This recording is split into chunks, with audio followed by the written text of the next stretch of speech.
जम्मू बंद को लेकर जो आपने कॉल रखी हुई है, इसके लिए एक मैसेज दे दें। देखिए, ऐसा है कि मैंने हमेशा जो भी काम किया है वो एसोसिएशंस जो हैं इनके साथ रज़ामंदी के साथ काम होता है। और बाज़ार एसोसिएशंस जो हैं सभी के साथ मिल कर के बातचीत करके उन्हीं की डिमांड पर चैम्बर जो है सैटरडे को बंद की कॉल दे रहा है। और हम यही चाहते हैं कि पूरा जम्मू जो है इसकी सपोर्ट में खड़ा रहे। और कुछ लोग जो हैं मुझे पूछने की कोशिश कर रहे हैं कि बाकी जो हमारे बार की और ट्रांसपोर्टर्स की क्या पोजीशन है। और मैं आपको क्लियर कर देता हूं कि बार की तरफ से हमें एश्योरेंस मिली है कि भाई आप आगे आइए और हम लोग भी जो हैं आपकी सपोर्ट में खड़े रहेंगे। लेकिन फिर भी मैं अपनी तरफ से इतना ही कहूँगा कि जो भी हम लोग कदम कर रहे हैं वो जम्मू की जनता के डिमांड पे कर रहे हैं, उनके हित में कर रहे हैं। और अभी ये एक सिंबॉलिक बंद है, लेकिन आने वाले दिनों में हम लोग जो हैं यहाँ पर रुकने वाले नहीं हैं, चाहे हमें कितनी भी कोशिश करें ले रोकने की। आने वाला समय जो है इस प्रॉपर्टी टैक्स के लिए हम लोग जो हैं कंटिन्यूसली फाइट करते रहेंगे। और जब तक कोई सल्यूशन जो है प्रॉपर सल्यूशन जो है वो नहीं निकलता, हमारी ये कोशिश रहेगी कि भाई हम लोग जो हैं आ, इसके आगे अपना जो मैसेज है सरकार तक पहुंचाने की कोशिश की है, क्योंकि कहीं न कहीं जो है लोगों का नुकसान बहुत ज़्यादा बढ़ता जा रहा है। कहीं न कहीं देखा जा रहा है उनकी दुकानें, उनके घर बनाए हुए जो ड्रीम हाउस है वो तक टूट गए हैं। तो इनका कहना यही है कि हम अपनी तरफ से फ़ाइट करते रहेंगे और लोगों के हित में ही बात। न्यूज़ में आपका स्वागत है। तो मैं हूँ शीतल वर्मा। तो दोस्तों, जैसे कि आप जानते हैं मैं डिफरेंट इशू लेके आपके सामने रूबरू होती रहती हूँ। तो इस वक्त मैं आई हूँ डिफरेंट इशू पे बात करने के लिए चैम्बर ऑफ कॉमर्स के अरुण गुप्ता जी से। तो सर, स्वागत है आपका हमारे इस चैनल में। सर, बात करें डिफरेंट इशू पे, तो देखा जा रहा है काफ़ी सारे इश्यूज जो हैं वो इस टाइम तक उठ रहे हैं। जैसे बात करें टैक्स की, और रिसेंटली बात करें तो एजुकेशन डिपार्टमेंट के थ्रू ये जो एक एंट्रेंस एग्ज़ाम का मुद्दा उठा है, तो इस पे क्या कहेंगे आप? क्योंकि स्टूडेंट्स को जो है अवेयरनेस बिल्कुल भी नहीं है और 12th के एग्ज़ाम्स चल रहे हैं, तो सिर्फ वेबसाइट पे ही है, वीक पहले ही आया है, तो क्या कहेंगे? देखिए, आज की डेट में जितने भी इशू आ रहे हैं मुझे लगता है कहीं ना कहीं गवर्नमेंट भी कंफ्यूज है और लोगों को कंफ्यूज किया जा रहा है। सबसे पहले मैं बात करूंगा प्रॉपर्टी टैक्स की। तो प्रॉपर्टी टैक्स जो विषय है बेसिकली अगर देखा जाए वो एक इलेक्टेड गवर्नमेंट का विषय है।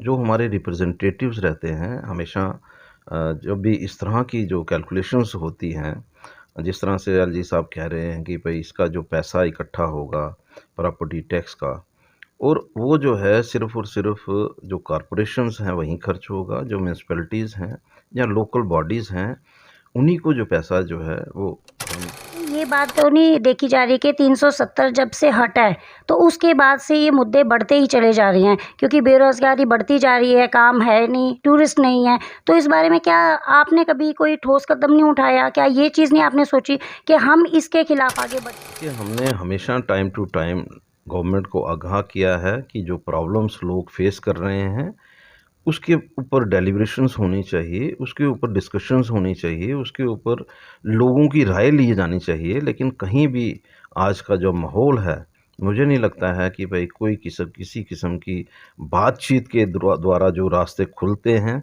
उसमें कोई प्रयास करता है। बल्कि मैं ये देख रहा हूँ कि वहाँ पर ऐसा माहौल बन चुका है कि भाई हर व्यक्ति जो है वो ये कहते हुए कि आई एम द बॉस। किसी डिपार्टमेंट में कितने नोटिस जो हैं हर डिपार्टमेंट में, एक तरफ एलजी साहब कहते हैं किसी छोटे व्यापारी को तंग नहीं किया जाएगा, किसी जो लोअर क्लास के लोग हैं उनको तंग नहीं किया जाएगा, और दूसरी तरफ जितने भी नोटिस हैं आप देखिए छोटी छोटी दुकानों को लेकर के कभी स्टेट वाले नोटिस निकाल रहे हैं, कभी नजूल वाले निकाल रहे हैं, कभी हाउसिंग वाले जो हैं छोटे छोटे प्लाट्स को लेकर के उनके अगेंस्ट जो हैं वो नोटिस निकाल रहे हैं। तो मतलब इरिगेशन वाले निकाल रहे हैं। कोई डिपार्टमेंट ऐसा नहीं है जो नोटिस नहीं निकाल रहा। तो नोटिस निकालना जैसे एक फैशन सा बन गया है। भाई हर कोई जो है वो ये कहने की कोशिश कर रहा है कि भाई no I am the boss. मतलब एक बॉस जो है वो कौन है, कहाँ तक हमारी हद है, वो हमें तक अभी तक पता नहीं है। और दूसरी बात जो है देखिए, अगर एम्प्लॉयमेंट जनरेट करने वाले लोग हैं वो बिज़नेस कम्युनिटी है। आज जितना परेशान जो है बिज़नेस कम्युनिटी को किया जा रहा है, मैं नहीं समझता कि इतना परेशान किसी और को किया जा रहा हो। एक तरफ हमारे प्रधानमंत्री जो हैं 80 करोड़ जनता को मुफ्त राशन दे रहे हैं। राशन जो है वो किन लोगों को मिलना चाहिए, किन के पास जा रहा है, कि उसकी चिंता कहीं नहीं है। हमें यहाँ पर स्मार्ट सिटी मिली, खर्च हुआ, कहाँ होना चाहिए था, हमारी स्मार्ट सिटी कहाँ तक पहुँची, इसकी चिंता किसी को बात नहीं। करें अगर राशन की, जैसे आपने राशन की बात उठाई है, इस वक्त राशन कार्ड के ऊपर भी एक मुद्दा चल रहा है कि दोबारा से वो चेंज करवाए जा रहे हैं। क्यों ये बार बार क्यों चेंज करवाए जा रहे हैं, और इसके लिए आपका क्या एक स्टेप होगा? देखिए, ये चीज़ें जो है मैं गवर्नमेंट पे छोड़ता हूँ कि गवर्नमेंट की सोच जो है वो क्या है। वो राशन कार्ड जो हैं वो चेंज करने की बात हो रही है, उसमें उन लोगों की क्या सोच है कि जो बाहर से लोग आए हुए हैं उनके भी राशन यहाँ पर बनने चाहिए। और मैं समझता हूँ कि अभी तक गवर्नमेंट किसी भी ऐसे मसले में सक्सेसफुल नहीं हुई आ जाए। जिस तरह से एक लैंड पॉलिसी है, मैं देख रहा हूँ पिछले 2 साल से मैं बार-बार एक चीज़ रिपीट कर रहा हूँ, लैंड पॉलिसी को चेंज करिए, ये खर्ड को डिफ़ाइन करिए, उसके ऊपर फोकस नहीं है। रोज़ नोटिस निकालने में हर कोई व्यक्ति जो है, हर डिपार्टमेंट जो है वो बिज़ी है। उनके जो मिसाइल हैं, जो लोगों के मिसाइल हैं, उसको हल करने में किसी की चिंता। जिस तरह से 370 हटने के बाद हमारी स्टेट जो थी वो कहीं ना कहीं ख़त्म हो चुकी है, तो क्या आप ये नहीं चाहते कि वो स्टेट दोबारा से वापस आ जाए? जो क्राइम है वो बढ़ता ही चला जा रहा है। हम भी चाहते हैं कि स्टेट जो है, स्टेटहुड जो है, जम्मू कश्मीर को स्टेटहुड मिलना चाहिए, क्योंकि हमारी स्टेट रही है और ये कोई छोटी स्टेट नहीं है। और जम्मू और कश्मीर का अगर हम डिफरेंस देखें, अगर लखनपुर से शुरू करेंगे तो कश्मीर तक जाएंगे तो 500 किलोमीटर जो है लगभग हमारा जो है ये एरिया पड़ता है। अगर जम्मू से 300 किलोमीटर है तो कठुआ से यहाँ 100 किलोमीटर है, कश्मीर के आगे जाएंगे उड़ी तक तो 100 किलोमीटर है। 500 किलोमीटर का एरिया जो है उसको एक यूटी बना दिया गया है। और मैं समझता हूँ कि आगे कुछ ना कुछ ऐसी रहती थी कि भाई लोग जो हैं वो कहीं ना कहीं अप्रोच कर सकते थे। आज यहाँ पर मुझे नहीं लगता है कि भाई किसी के पास अप्रोच करने की हमारी पोजीशन है। हम लोग जो हैं पब्लिक रिप्रेजेंटेटिव्स हैं, इलेक्टेड मेंबर्स हैं। अगर हमें मिलने में इनको परहेज़ है तो इसका मतलब ये किसको मिलना चाहते हैं। तो मुझे लगता है कि बहुत सारी चीज़ें हैं। हम भी सोचते थे कि यहाँ पर एक अच्छी गवर्नमेंट जो है वो आएगी, जो सुनवाई जम्मू की 70 साल में नहीं हुई है, शायद इस दौरान में होगी। लेकिन जम्मू के लोग जो हैं वो सफ़रर हैं और आने वाले दिनों में मुझे लगता है कि कुछ चेंजेस जो हैं वो ज़रूरी हैं। हम भी चाहते थे कि यहाँ एडवाइज़र्स जो हैं, जम्मू के लोग जो जम्मू के एडवाइज़र बने। हमारी पार्टी जो है, जो हमेशा पब्लिक के साथ खड़ी रहती थी, उनके हक के लिए फ़ाइट करती थी, आज ना जाने क्यों वो भी खामोश हैं। तो हम यही चाहते हैं, हम यही उनसे विनती भी करते हैं कि आप आइए, फ्रंट लाइन पे आइए, जनता की आवाज़ें सुनिए। जनता जो है परेशान है और इस परेशानी का अगर कोई सॉल्यूशन है तो वो आपके पास है, और आप आगे आकर के उस सॉल्यूशन को ढूंढिए और पब्लिक के बीच। चैम्बर ऑफ कॉमर्स के जो प्रधान हैं अरुण गुप्ता जी, उन्होंने बहुत अच्छी बात कही है, लोगों के हक में बात कही है कि टैक्स देने से हम पीछे नहीं हटेंगे, मगर टैक्स अगर गलत तरीके से लिया जाएगा तो उसके खिलाफ ही होंगे। और आज इन्होंने जम्मू बंद की कॉल रखी हुई है, तो सर उसके बारे में क्या कहेंगे और क्यों रखी गई है? क्या ये कॉल देने में कहीं लेट तो नहीं हो गए? हम लोग कोशिश कर रहे थे कि शायद टेबल पे बैठने की कोई बातचीत हो सके, लेकिन मुझे लग रहा है कि भाई एक जहन में जो आज हमारे ऊपर बैठे हुए अधिकारी हैं उनके जहन में है कि भाई हम लोग जो हैं किसी से बात नहीं करेंगे। पब्लिक को जो बताने की कोशिश की जा रही है, बड़ी बड़ी होर्डिंग्स लगाई जा रही हैं, बड़े बड़े जो भाषण दिए जा रहे हैं, वो सिर्फ़ और सिर्फ इस बात को दिए जा रहे हैं कि बड़ा मीगर टैक्स है। अगर चंडीगढ़ का कंपैरिजन करें तो यहाँ पर बहुत कम है।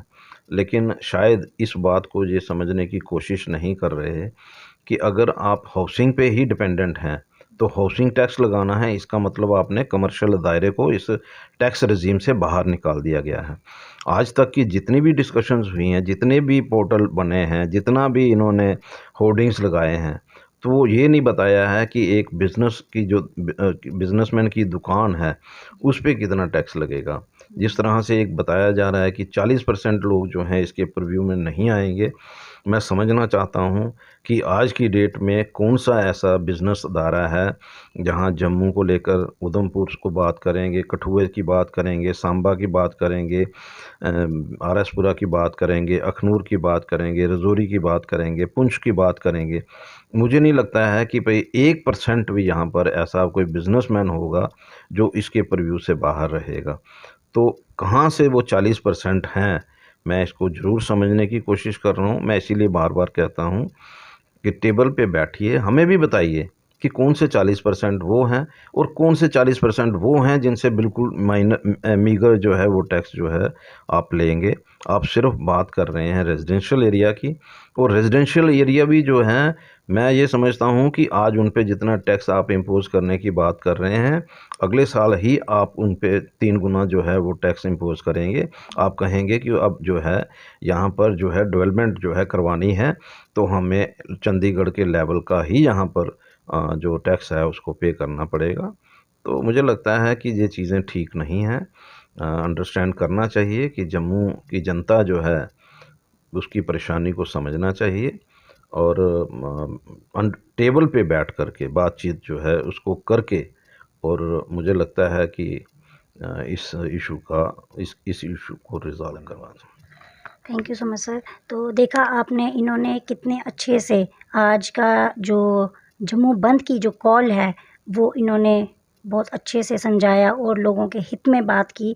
तो मुझे उम्मीद है आज का ये कार्यक्रम आपको ज़रूर पसंद आया होगा। तो लाइक, शेयर, कमेंट करना ना कुदरती जड़ी बूटियों से बने अनमोल उपहार आयुलाइन के उत्पादों को रखे हमेशा याद।